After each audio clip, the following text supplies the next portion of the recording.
Sir नमस्कार। नमस्कार। आपण कोन ना विश्वभूषण प्रधान। हां आपण कोड आइतले बौद्धरू आपण कोन असुविधा हेतिला सर मोर किडनी 9 पॉइंट थिला। हां यूरिया 142 थिला। गोड़ फुली थिला मुंह फुली थिला परिसा क्लियर हो नथिला आ पेट भोक देखौ नथिला निद भी प्रॉपर हो नथिला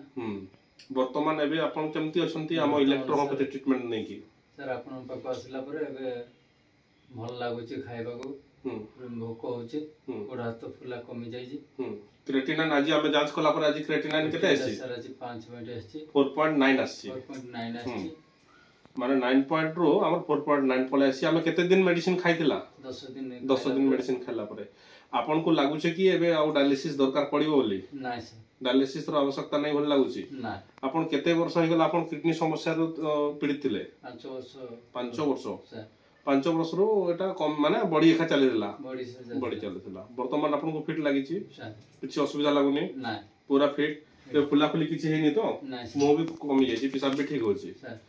आपन को जदी ए भली पेशेंट को देखा गले आपन कोन कहबे जणे कि आपन पको ठीक अछि।